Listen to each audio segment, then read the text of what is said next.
Hey there, welcome to Broaderos. Tonight, we've got hours of chilling horror stories combined with soothing rain sounds to help you relax and sleep. Before you drift off, leave a comment below and let us know where you're listening from and what time it is. And don't forget to hit that like button and subscribe right away. If you end up not enjoying it, you can always take it back later. Get cozy and let the fear take over.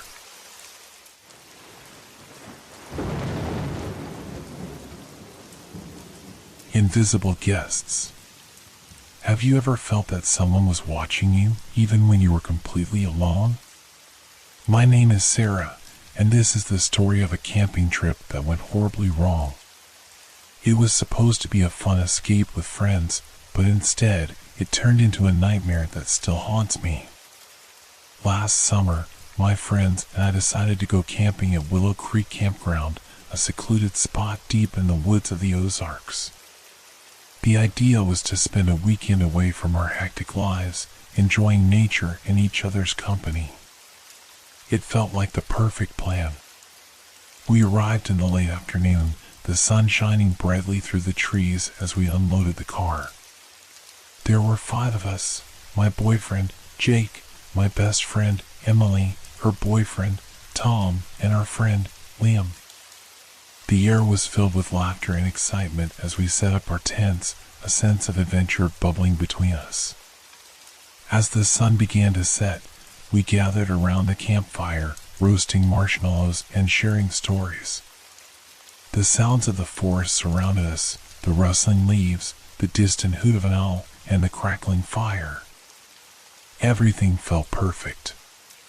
But as the darkness deepened, an unsettling feeling began to creep in.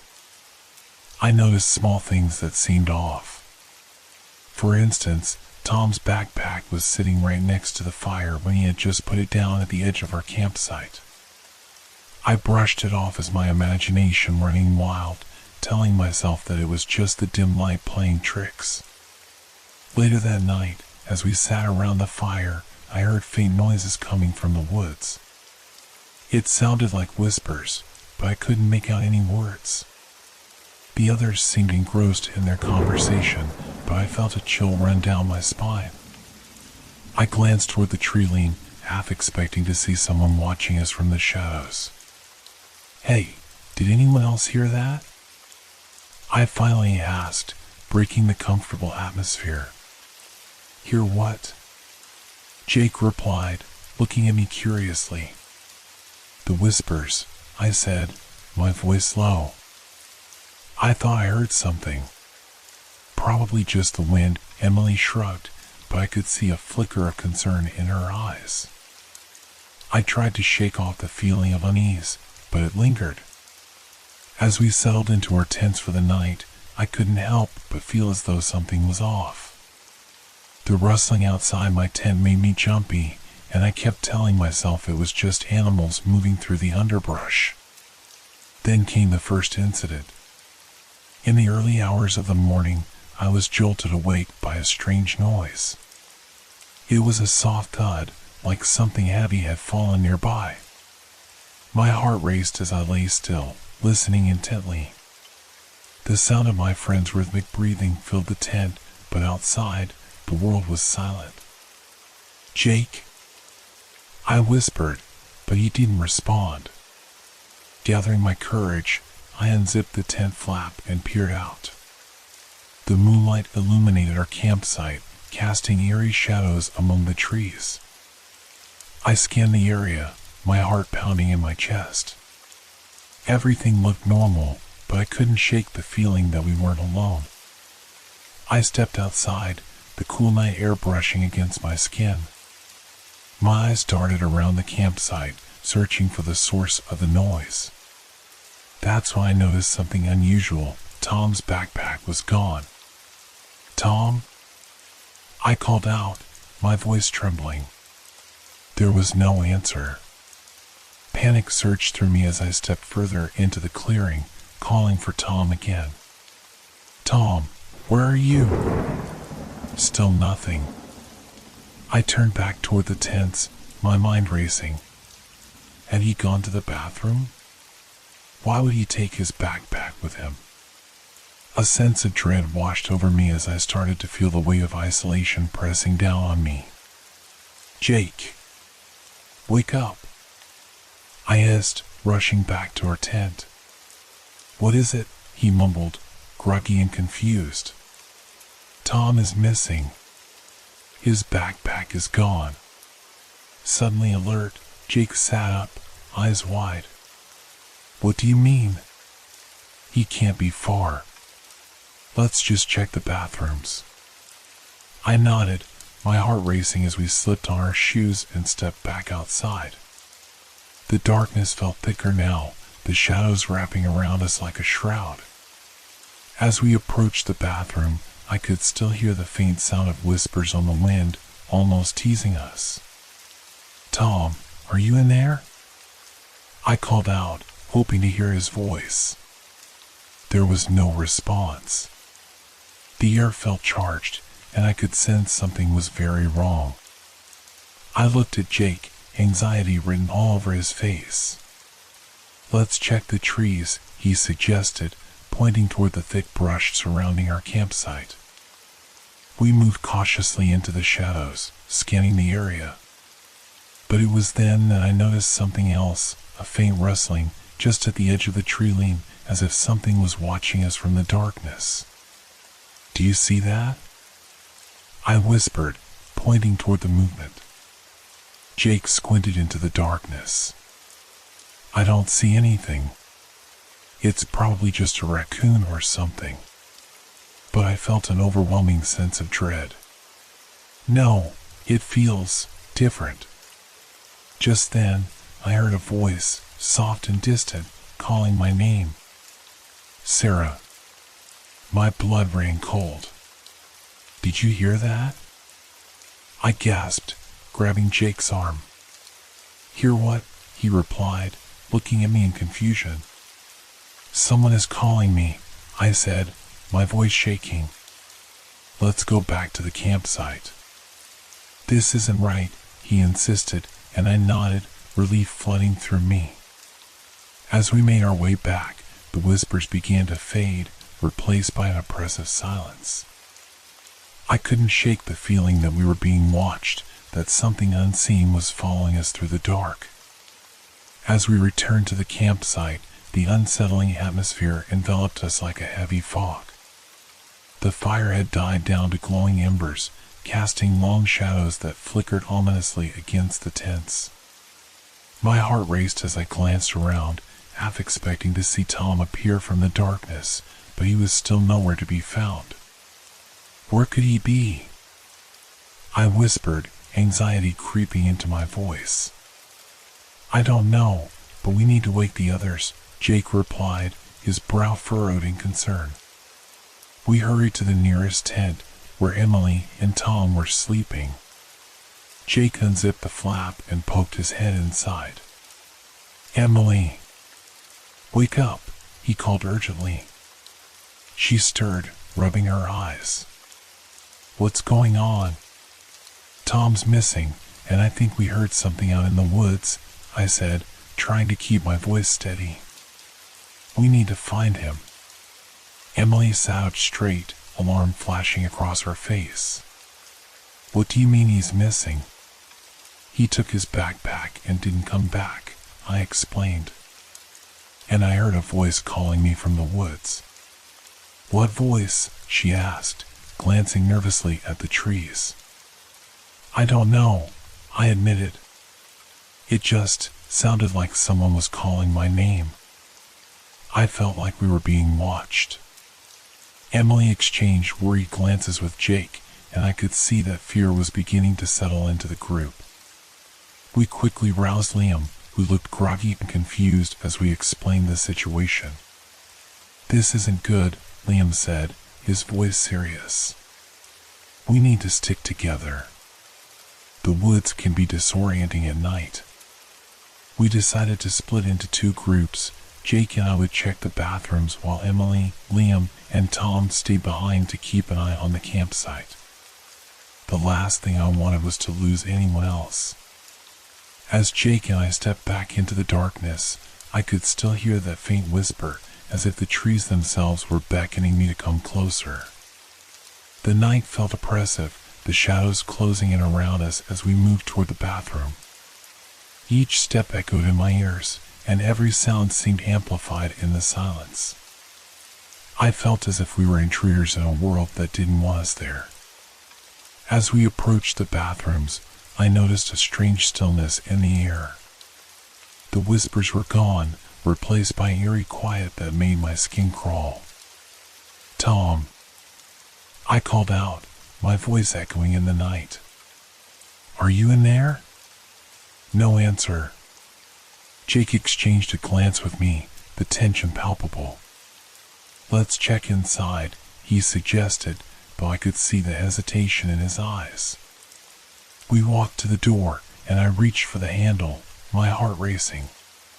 Just as I was about to turn it, I heard a rustling noise behind us, and I spun around, the sudden movement making me dizzy. "What was that?" I asked, fear creeping into my voice. Jake's eyes were wide. "I don't know. Let's just see if Tom is inside." I turned the handle and pushed the door open, the creaking sound echoing ominously. The bathroom was dimly lit, the flickering light casting shadows on the walls. "Tom?" I called again, stepping inside. But there was no sign of him. The stalls were empty, and the air was thick with an unsettling silence. "Maybe he went back to the campsite," Jake suggested, his voice trembling slightly. "Or maybe he just left," I said, a chill running down my spine. "We need to go back." As we stepped outside, the rustling sound returned, louder this time, coming from the nearby trees. I turned, my heart pounding, scanning the darkness for any sign of movement. "Do you see anything?" I whispered to Jake, fear creeping into my voice. "No," he replied, his voice barely above a whisper. "But it feels like something is watching us." We quickly made our way back to the campsite, the darkness closing in around us. The fire had dimmed to glowing embers, and the shadows danced eerily in the night. "Guys, we need to talk," I shouted as we arrived back at the tents. "Something is very wrong out here." But as I looked around, I realized my heart sank. Tom was still missing, and the remaining three of us were just as anxious. "Where is he?" I asked, scanning the area. Emily's face was pale. "I thought he was with you." We kept calling, but he never came back. "We need to find him," Jake said, his voice urgent. "But it's dark," Liam replied. "It's too dangerous to go out there." "Maybe he's just wandering," Emily suggested, her voice wavering. I shook my head, feeling a knot of fear tighten in my chest. "No, it's not just wandering. Something is out there." We decided to search for Tom together, but I felt the weight of dread pressing down on me. As we stepped back onto the trail, the whispers returned, swirling around us like a living thing, urging us deeper into the woods. I glanced at my friends, each of us wearing expressions of fear and uncertainty. "Stay close," I warned, my voice steadying as we moved into the dark. The shadows seemed to shift and sway around us, and I could feel a presence lurking just beyond the trees. We called out Tom's name, our voices echoing in the night, but all we received in return was the whispering wind and the rustling leaves. The deeper we went, the more disoriented I became. The trail seemed to twist and turn, leading us further away from the campsite. "What if we can't find him?" Emily asked, her voice trembling. "We will find him," I insisted, though doubt gnawed at me. "He can't be far." Suddenly, we heard a loud crash in the underbrush, and I froze, my heart racing. "What was that?" I whispered, fear gripping me. "Maybe it's him." Jake suggested, hope lacing his voice. But as we turned toward the sound, I could see the darkness shifting. Shadows danced among the trees, and the whispering grew louder, more insistent. Tom. I called again, but there was no answer. The air felt charged, heavy with anticipation. As we moved cautiously toward the source of the noise, I could feel a chill creeping up my spine. Every instinct in my body screamed to turn back, but the need to find Tom pushed us forward. Just then, we heard a voice, a soft, indistinct sound that seemed to come from everywhere and nowhere at once. Sarah. My blood ran cold. It was Tom's voice, calling from deeper in the woods. Tom. I shouted, the fear driving me forward. Where are you? But the whispers intensified, drowning out my words as shadows flickered at the edges of my vision. The darkness felt alive, pressing on us, and I could sense something watching from the depths of the forest. We need to go. Liam shouted, panic evident in his voice. But I couldn't leave him. No. We have to find him. And then, just as I took a step forward, the world around me seemed to shift. The trees swayed, and the shadows danced wildly, threatening to engulf us. Sarah, come back. Jake yelled, pulling at my arm. I hesitated, torn between the fear of what lurked in the darkness and the desperate need to find Tom. Tom. I screamed, my voice echoing through the trees, but the whispers grew louder, drowning out my words. Suddenly, I felt a cold breeze rush past me, and the shadows twisted and writhed, pulling me closer to the depths of the woods. Help! I shouted, panic surging through me. Somebody, help! But my cries were swallowed by the night as the darkness closed in around us, and I realized with a cold certainty that whatever was lurking in the shadows was ready to claim its next victims. Panic surged through my veins as I felt the shadows closing in, wrapping around me like a suffocating blanket. I struggled to break free from Jake's grip, torn between the fear of the darkness and the desperation to find Tom. Let go of me! I shouted, my heart racing. I need to find him. Sarah, stop. We can't get lost too. Jake pleaded, his eyes wide with fear. But all I could think about was Tom's voice, faint but unmistakable, calling my name from somewhere in the darkness. I turned back toward the trees, the whispers echoing in my mind, urging me to go deeper. Tom. I screamed again, my voice echoing in the night, but the only response was the relentless whispering, rising and falling like the wind. Suddenly, a figure emerged from the shadows. My heart stopped as I recognized Tom standing there, pale and disoriented.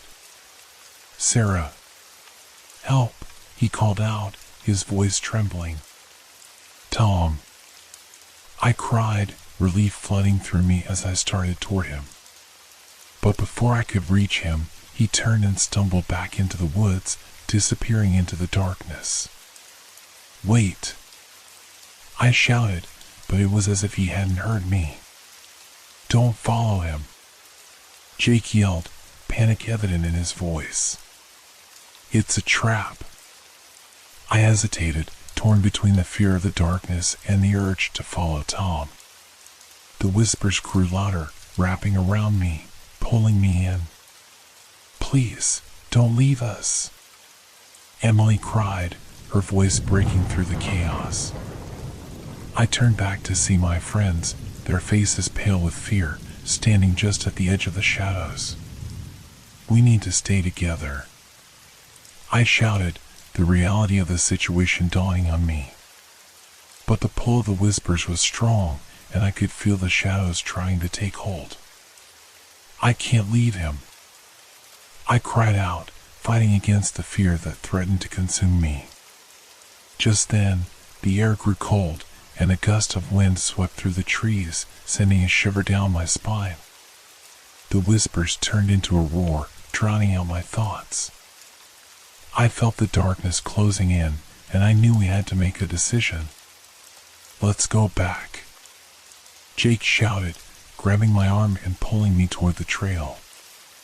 I nodded, fear pushing me forward as we stumbled back into the light of the moon. But as we moved, I glanced back one last time. I could see Tom standing among the trees, a lost expression on his face. "Tom," I called, desperation filling my voice. But he didn't move, just stood there as if he were rooted to the spot. The shadows swirled around him, and I could feel the darkness pulling him in, wrapping around him like a shroud. "Tom, come back," I screamed, but it was too late. In that moment, the whispers crescendoed into a deafening roar, and I felt the darkness close in around me. The fear surged, and I turned, running back toward the safety of the trail, Jake and Emily following close behind. We ran with everything we had, the forest seeming to come alive around us. The branches snagged at our clothes, shadows darted between the trees, and the whispers chased us, urging us to turn back. Finally, we broke through the tree line, gasping for breath as we stumbled onto the trail. The moon shone brightly above us, illuminating our path as we ran toward the campsite. "What do we do?" Emily cried, tears streaming down her face. "We need to get to the car," Jake said, his voice steady despite the fear etched on his face. As we sprinted toward the campsite, I glanced back one last time. The darkness seemed to recede, but I could still feel Tom's presence lingering in the shadows. "Tom," I shouted, desperation clawing at my throat. But there was no response, just the echo of my own voice fading into the night. We reached the campsite, the glow of the fire flickering weakly. I fumbled for the keys in my pocket, my hands shaking. "Hurry!" I yelled, the urgency in my voice rising. As I unlocked the car, I felt the air grow colder, the darkness pressing in around us. We jumped inside, slamming the doors shut and locking them. "Go! Go!" I shouted, adrenaline pumping through my veins. Jake threw the car into gear, and I glanced back toward the woods, half expecting to see Tom emerge from the shadows. But there was nothing, just the stillness of the forest. As we drove away, the whispers faded into the distance, replaced by the pounding of my heart. I could feel the fear lingering in the air, heavy and suffocating. "What just happened?" Emily gasped, looking at me with wide eyes. "I don't know," I replied, shaking my head. "But we need to tell someone. We need to let them know what happened out there." But as we drove further away, I couldn't shake the feeling that Tom was still out there, lost among the shadows. And deep down, I knew that whatever had been lurking in those woods would never truly let us go. The whispers would haunt us, a reminder of the invisible guests that had watched us from the darkness, waiting for the next unsuspecting souls to wander into their domain. As I stared into the night, I couldn't help but wonder if we had escaped, or if the shadows were simply biding their time, watching and waiting for their next chance to claim us. Cabin at the edge of the woods. Have you ever stumbled upon something that felt wrong, like it was never meant to be found? My name is Mark, and this is the story of a camping trip with my friends that took a dark turn. It was a sunny weekend in late October when my friends, Lisa, Tom, and Sarah, and I decided to escape the city for a few days of camping in the northern forests of Wisconsin. We were all excited, eager to enjoy the beauty of the autumn leaves and the crisp, cool air. We arrived at the Pine Ridge campground in the late afternoon, the trees surrounding us painted in vibrant shades of orange and red. After setting up our tents, we decided to explore the area.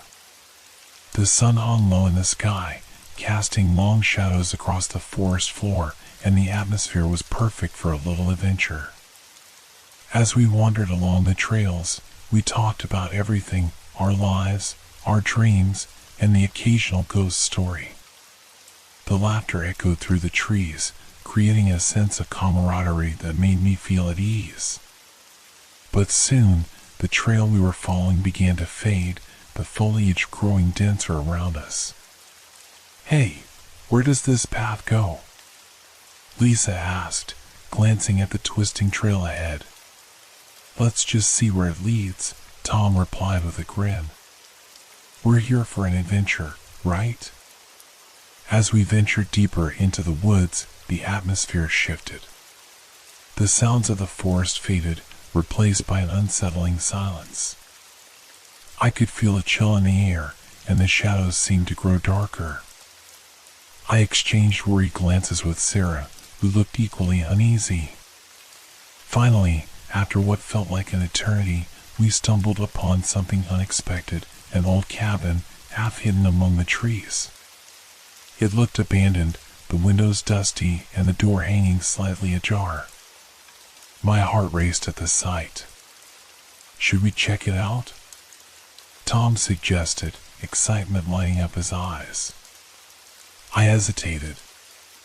"I don't know, guys. It looks kind of creepy."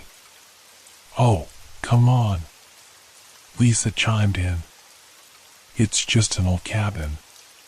What's the worst that could happen?" Against my better judgment, curiosity got the better of me.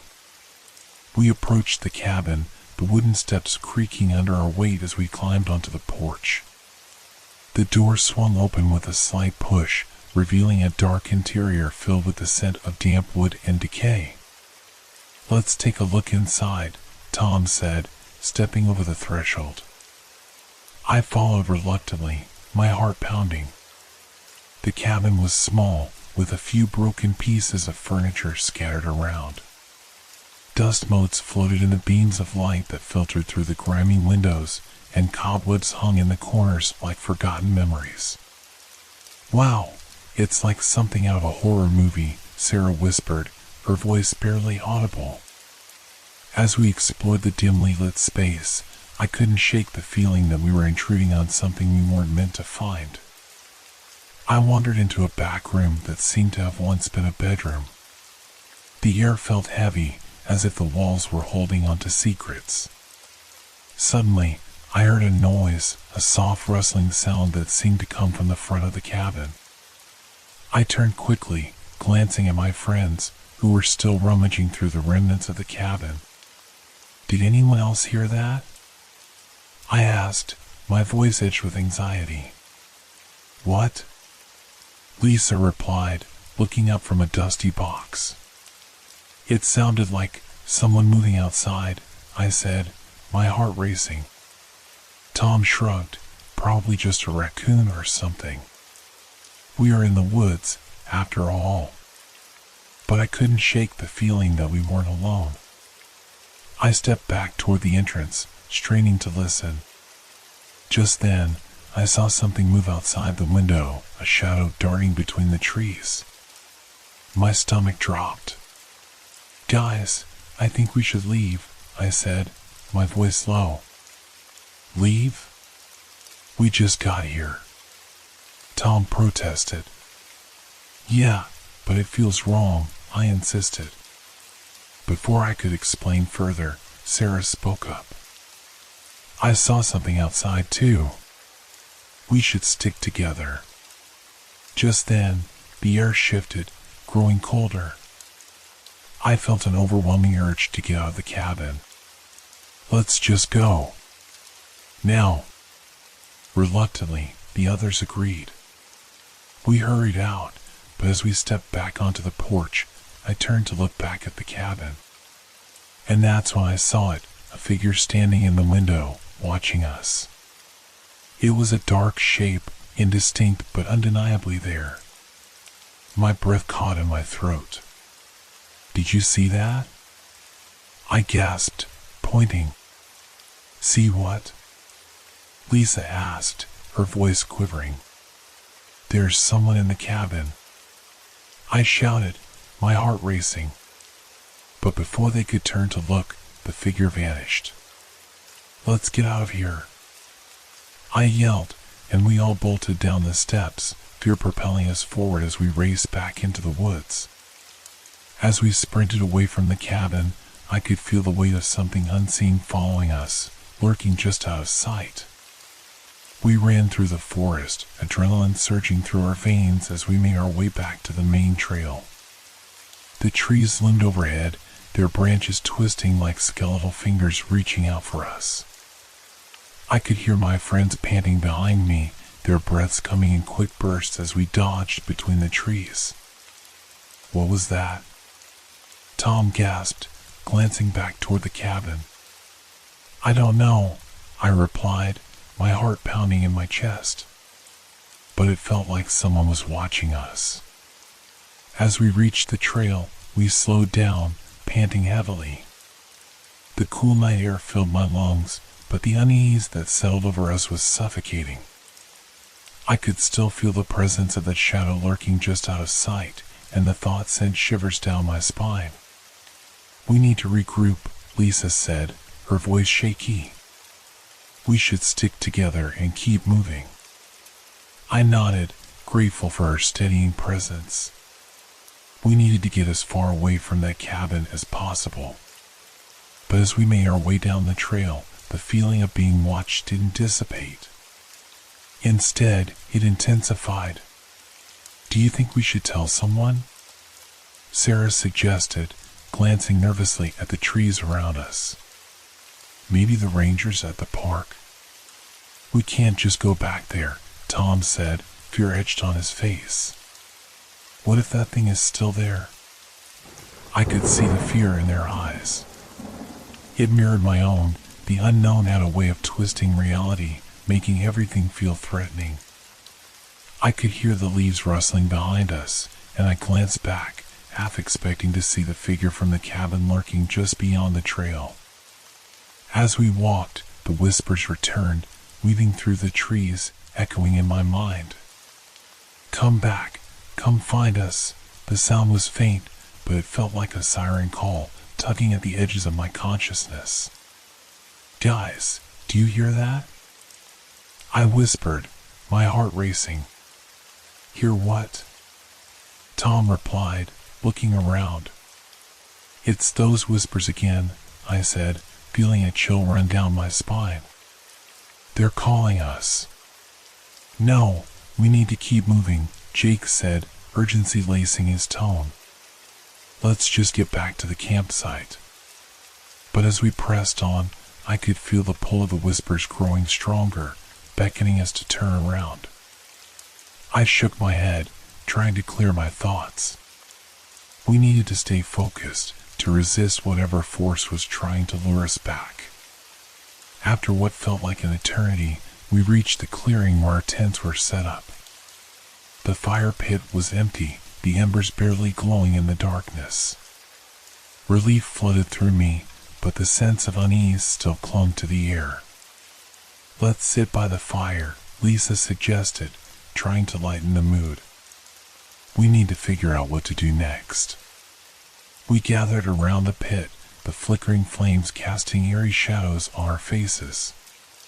The warmth felt comforting, but I could sense that we were still vulnerable, exposed to whatever darkness lurked in the woods. "What do we do about Tom?" Sarah asked, her voice trembling. "He's still out there." "He's probably just exploring," Jake said, but even he didn't sound convinced.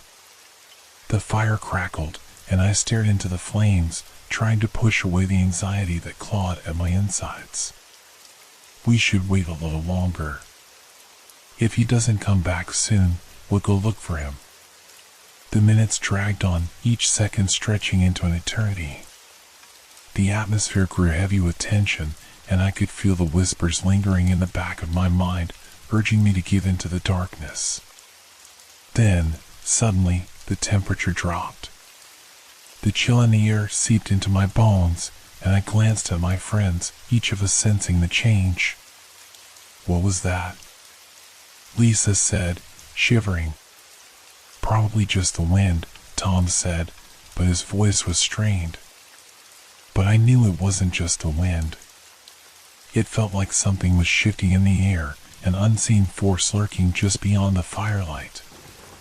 Did anyone bring a flashlight? I asked, my voice trembling.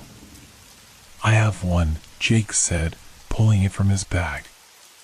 Let's shine it around and see if we can find Tom. He turned on the flashlight, its beam slicing through the darkness, revealing the trees surrounding us. The shadows danced, and for a moment, I thought I saw movement, a figure darting between the trunks, just out of reach of the light. Did you see that? I gasped, my heart racing. What? Tom asked, glancing around. I thought I saw someone in the trees, I replied, fear gnawing at me. The tension in the air grew thicker, and the whispers returned, echoing in my mind. Come back, come find us. Let's stay close together, Lisa suggested, her voice shaking. We huddled closer, the warmth of the fire providing a small comfort against the encroaching darkness. But even as we tried to reassure ourselves, I could feel the weight of the shadows pressing in, the whispers echoing louder. What do you think it wants? Sarah asked, her eyes darting around. I don't know, I admitted, my stomach twisting in knots. But it feels like it's waiting for something, or someone. Just then, a loud crash echoed through the trees, sending us all jumping to our feet. What was that? Jake shouted, his flashlight beam flickering wildly as he scanned the darkness.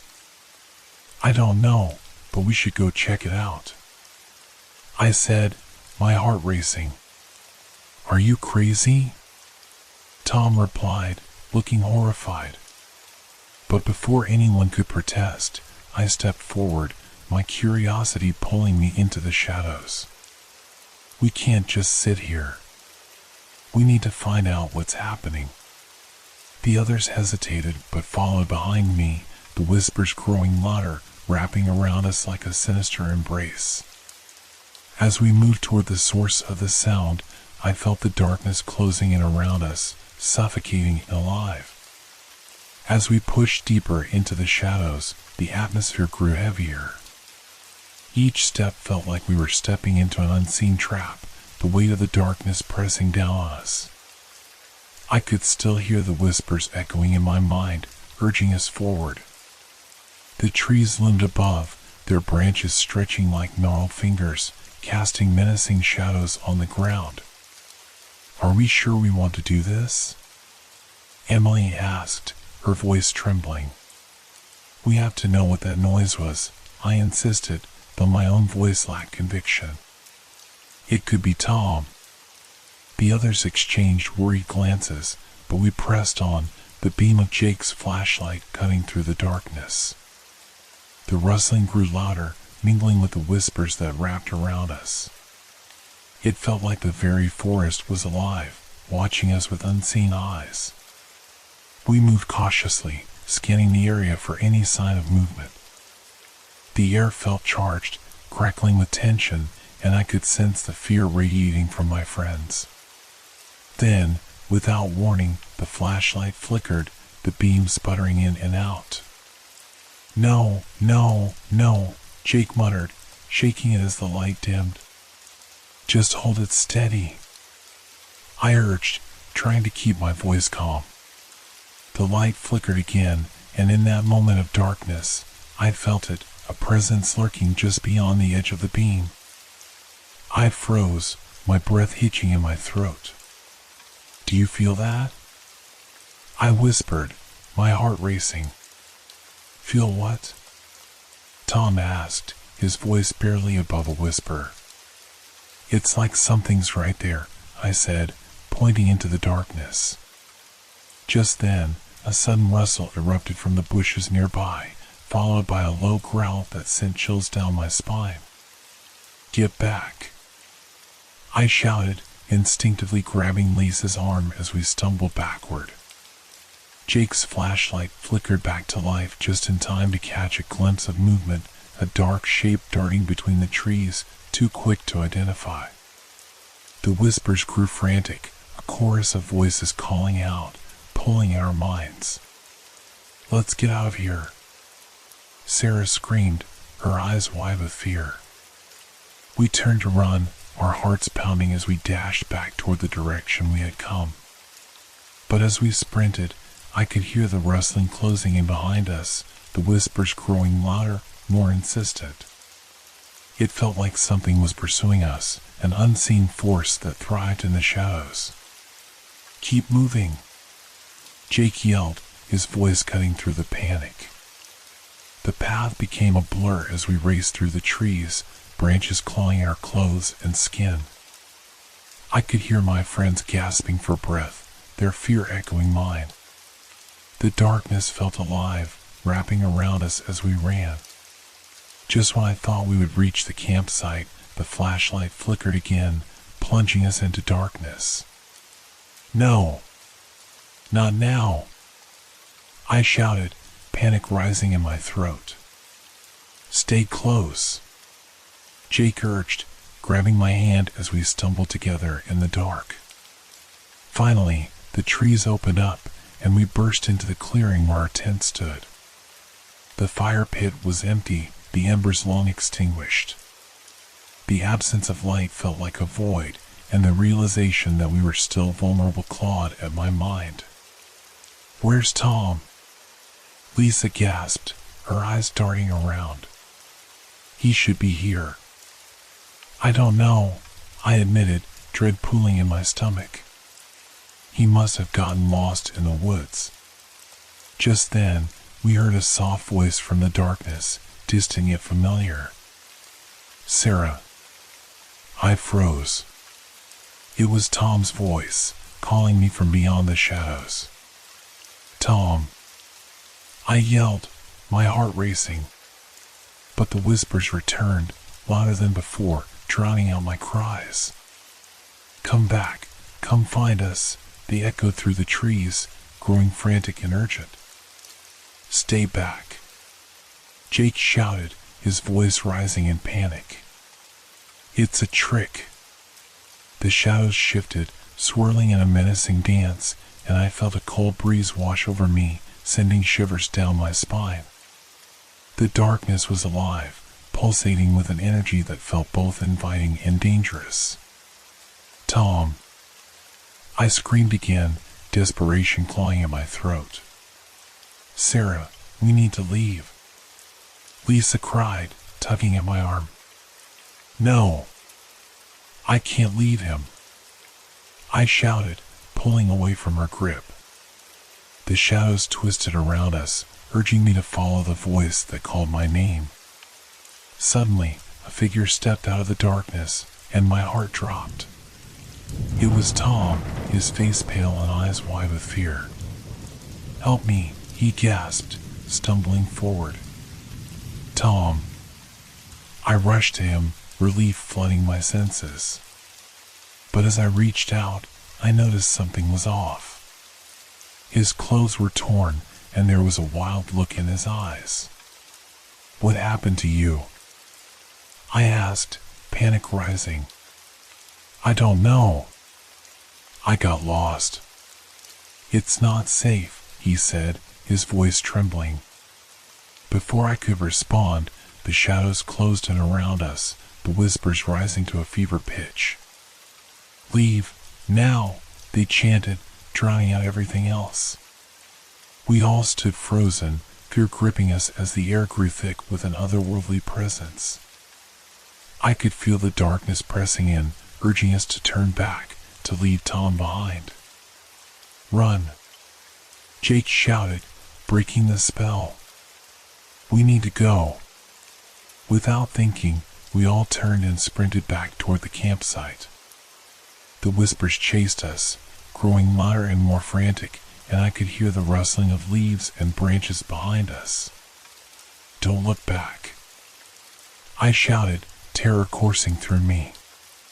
We dashed into the clearing, the moonlight illuminating the campsite. I could see the car parked just a few feet away, our escape. "Doe! Doe!" I yelled, desperation fueling my steps. We rushed toward the car, fear propelling us forward, but the shadows seemed to reach for us, pulling our legs. Just as we reached the car, I felt something brush against my shoulder, cold and clammy. "Get in!" I screamed, fumbling for the keys. As we climbed inside, I glanced back one last time. The darkness felt alive, swirling around us, and I could see shapes moving just beyond the trees. The whispers echoed in my mind, growing louder and more frantic as the shadows danced. "Start the car." Tom urged, his eyes wide with fear. I turned the key in the ignition, and the engine roared to life. I threw the car into gear, and as we sped away, the shadows receded into the darkness, the whispers fading into the night. But even as we drove further down the road, I couldn't shake the feeling that something was still out there, watching us, waiting for the next chance to claim its victims. As the headlights pierced the darkness, I glanced back at the forest, knowing that whatever we had encountered would never truly leave us. And deep down, I feared that the voices would haunt my dreams, whispering their secrets long after we had escaped the cabin at the edge of the woods. Noise behind the door. Have you ever found yourself in a place so quiet that every sound feels amplified and you can't shake the feeling that you're not alone? My name is Alex, and this is the story of a weekend getaway that turned into a nightmare. My girlfriend, Mia, and I were looking forward to a relaxing retreat away from our busy lives in the city. After searching online for a secluded cabin, we settled on a quaint little house tucked away in the woods of the Adirondacks. It seemed perfect, isolated, surrounded by nature, and far from the chaos of everyday life. We arrived at the cabin just as the sun was beginning to set, casting a warm glow over the landscape. The trees stood tall and silent around us, their leaves rustling softly in the breeze. Mia and I were excited, sharing smiles and laughter as we unpacked our bags. The interior of the cabin was rustic but charming, with wooden beams and a cozy fireplace. It felt welcoming, and I could already picture us relaxing with a glass of wine as the night fell. After settling in, we decided to explore the area a bit before it got dark. We wandered down the nearby trail, the crunch of leaves underfoot breaking the peaceful silence. As we walked, I couldn't help but notice how isolated we were. There were no other cabins in sight, no sounds of other hikers, just the quiet of the forest wrapping around us. "Isn't this place amazing?" Mia said, smiling up at me. "It really is," I replied, though a small knot of unease formed in my stomach. There was something about the silence that felt almost oppressive, as if the woods were holding their breath. When we returned to the cabin, the sun had dipped below the horizon and the air had grown cooler. I lit a fire in the fireplace, the flames crackling warmly as we settled on the couch with our glasses of wine. We spent the evening chatting, laughing, and sharing stories. The warmth of the fire made the cabin feel safe and cozy. But as the night wore on and the flames began to die down, an unsettling quiet filled the room. I noticed that the outside noises had faded, leaving only the sound of the wind rustling the trees. I could feel the weight of the darkness pressing against the cabin walls. Then I heard it, a soft knock. It came from the front door, barely audible over the sound of the crackling fire. My heart raced, and I glanced at Mia, who looked equally startled. "Did you hear that?" I asked, my voice barely above a whisper. "Hear what?" she replied, looking toward the door. "That knock," I said, my pulse quickening. "I didn't hear anything," she said, but her eyes betrayed her concern. I tried to dismiss it, telling myself it was just the wind playing tricks on me. But the knot in my stomach tightened, and I couldn't shake the feeling that something was off. Maybe it's just the wind, I suggested, forcing a smile. Yeah, maybe, Mia replied, but I could see the uncertainty in her eyes. A few moments passed, and just as I began to relax, I heard it again, a soft knock, this time more insistent. My heart raced, and I shot a glance toward the door. Alex, what if someone is out there? Mia asked, her voice trembling. Let me check, I said, trying to sound braver than I felt.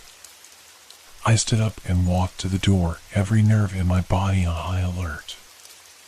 I hesitated for a moment, then reached for the handle. My breath caught in my throat as I opened the door slightly, peering into the darkness. Nothing. The porch was empty, the only sound the gentle rustle of leaves in the wind. I stepped outside, scanning the area for any sign of movement. The trees loomed around us, their branches swaying gently in the night air, but there was no one there. Is everything okay? Mia called from inside. Yeah, it's fine, I replied, though I couldn't shake the feeling of being watched. The darkness seemed to wrap around me, and I quickly shut the door, locking it tight. Maybe it was just an animal, I said, trying to reassure us both. Or maybe it's just the house settling, Mia suggested, but I could see she was still unnerved. We sat back down, but the uneasy feeling lingered in the air, heavy and oppressive. I tried to focus on our conversation, but my mind kept drifting back to the knocks at the door. As the hours passed, I couldn't shake the feeling that we weren't alone in that cabin. The quietness of the woods felt too still, too watchful, and every creak and groan of the house made my heart race. Let's just get some sleep, I said finally, hoping to dispel the unease that clung to us. We climbed into bed, but as I lay there in the darkness, sleep refused to come. I could hear the wind outside, but every now and then it was interrupted by a faint rustling sound that made my skin crawl. Then, just as I was about to drift off, I heard it again, a soft knock at the door. My heart raced, and I lay still, listening intently.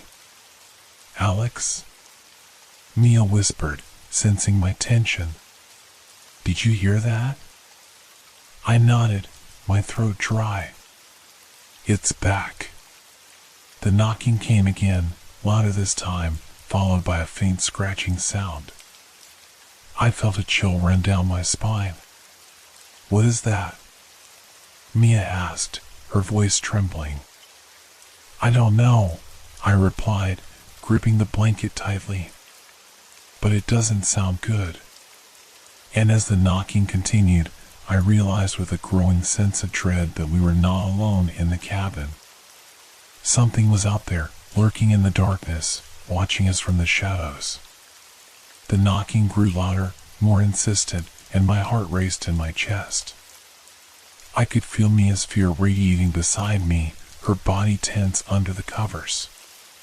The scratching sound followed the knocks, a chilling reminder that something was trying to get our attention from outside. Should we do something? She whispered, her voice barely audible. What can we do? I replied, my throat dry with fear. We can't just open the door. The air felt thick with tension, and every second stretched into an eternity. The knocking stopped for a moment, replaced by an unsettling silence that seemed to envelop us. It felt like the world was holding its breath, waiting for something to happen. Just as I began to hope that whatever was out there had left, I heard a soft voice, almost a whisper, drifting through the door. Let me in. My blood ran cold. Did you hear that? I gasped, my voice trembling. What? Mia replied, her eyes wide with fear. It spoke, I stammered, unable to comprehend what I had just heard. The scratching resumed, and I could feel a wave of panic wash over me. "We have to get out of here," I urged, scrambling out of bed. "No, we can't leave," Mia protested, grabbing my arm. "What if it's dangerous?" "Staying here isn't an option," I said, my voice shaky. "We need to find a way to protect ourselves." I quickly pulled on my clothes, my mind racing.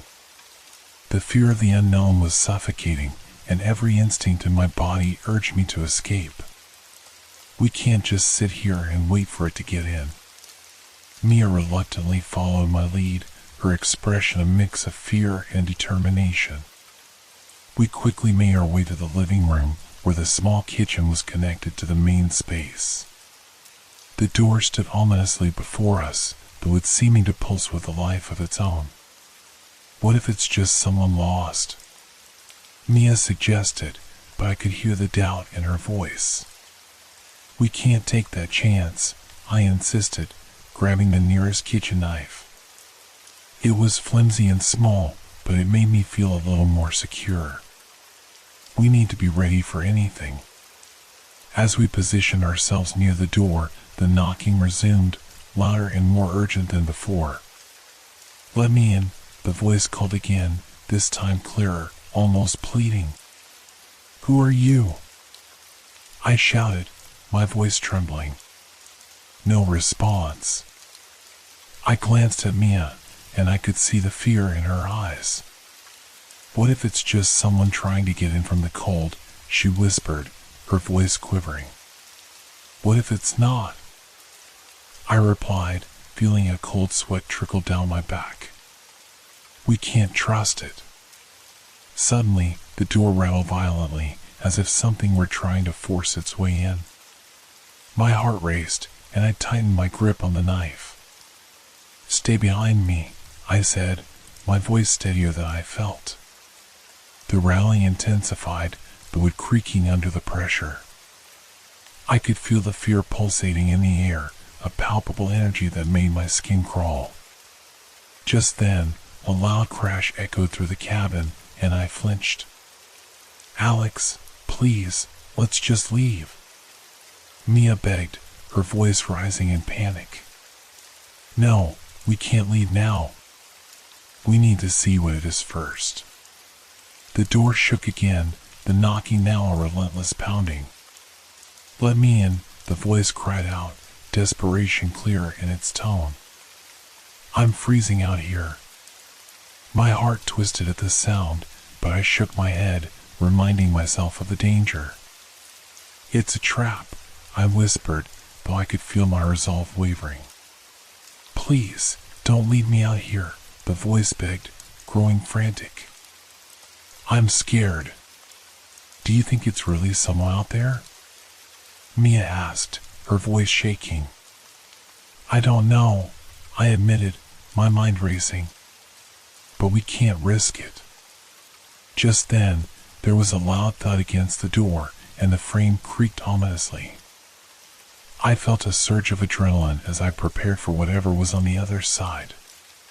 The weight of the moment pressed down on us, every second stretching out as the door rattled again. "Let me in," the voice pleaded once more, desperation now tinged with something darker. I took a deep breath, my heart pounding. "If we're going to do this, we need to act fast." "On 3, Mia said, her voice barely above a whisper.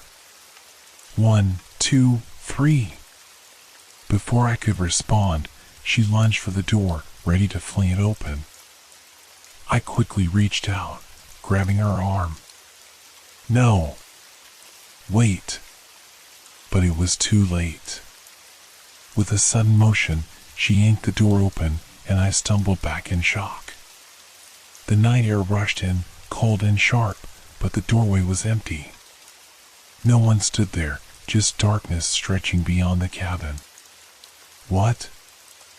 I gasped, peering into the void. Suddenly, I heard a soft laugh, a chilling sound that echoed through the night. "You shouldn't have opened the door."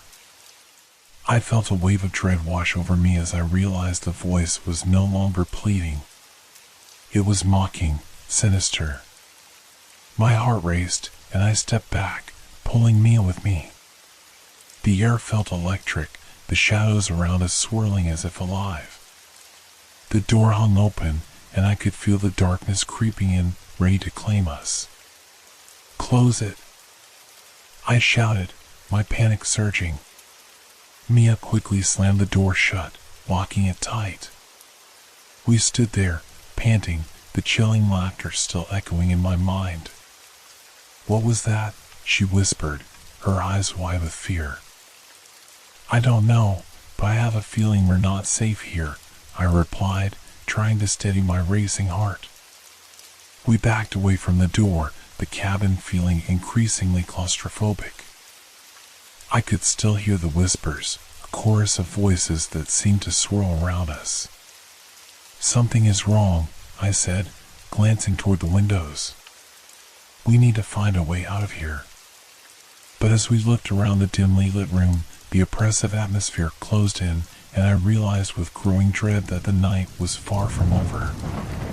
The oppressive atmosphere weighed heavily on us, and the air felt thick with dread. The whispers continued to swirl around the cabin, each syllable sending chills down my spine.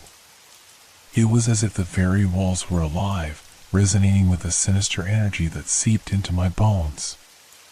"What do we do now?" Mia asked, her voice trembling as she clutched my arm. "We need to find a way out of here," I replied, my voice steadying as I fought to keep panic at bay.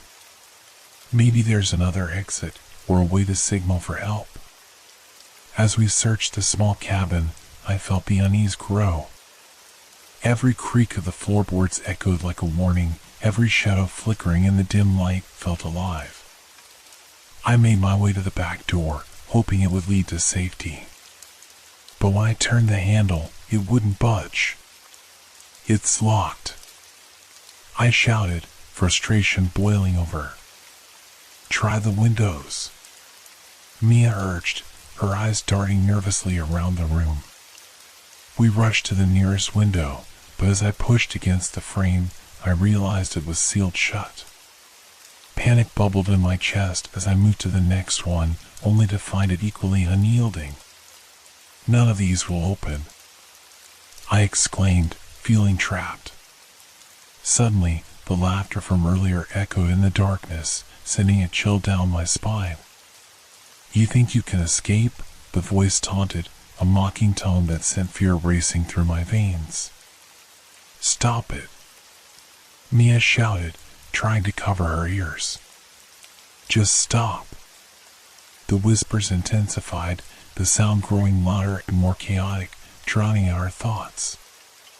I could feel the darkness pressing against us, trying to seep into our minds. "Alex, what do we do?" Mia pleaded, tears glistening in her eyes. "I don't know," I admitted, panic clawing at me. "But we need to stick together. Whatever is happening, we can't let it divide us." The laughter faded into a low hum, the shadows in the room shifting as if responding to our fear. I could feel the oppressive weight of the darkness closing in around us, suffocating and relentless. "Maybe we can barricade the door," I suggested, my mind racing for a solution. "If we can keep it shut, maybe we can buy ourselves some time." "Good idea," Mia replied, her determination resurfacing. We hurried to the nearest furniture, pushing a small table against the door. It felt inadequate against the unknown threat lurking outside, but it was better than nothing. Just as we finished, I heard the soft thud of footsteps approaching. They were slow and deliberate, echoing ominously through the cabin. I felt my heart racing, fear coursing through my veins. "Please tell me that's not what I think it is," Mia whispered, her eyes wide with terror. "Just stay quiet," I urged, holding my breath. The footsteps grew louder, stopping just outside the door. I could feel the oppressive energy radiating from the darkness, and the whispers surged, an overwhelming cacophony that filled my mind.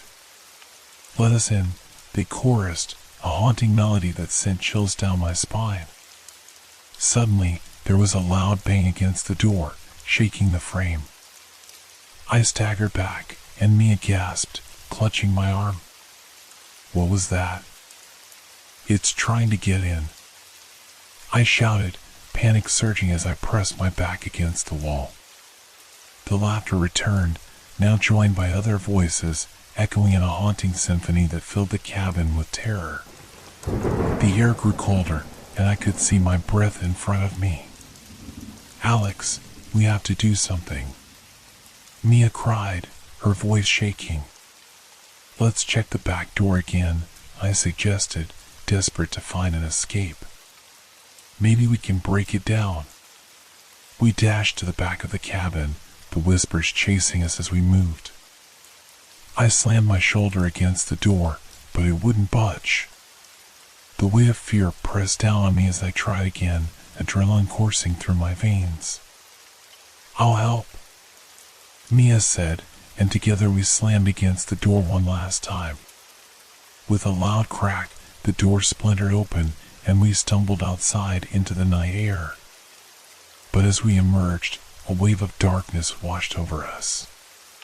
The forest felt alive, the shadows shifting ominously. The whispers grew louder, swirling around us like a storm.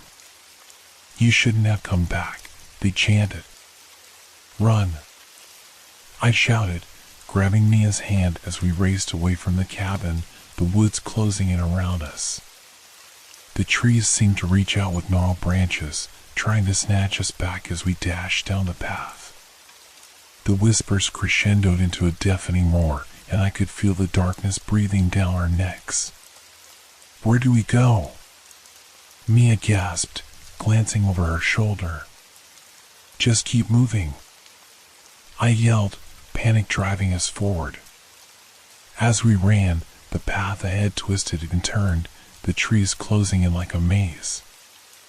I felt disoriented, the whispers swirling in my mind, urging me to turn back. But I couldn't, I had to keep going.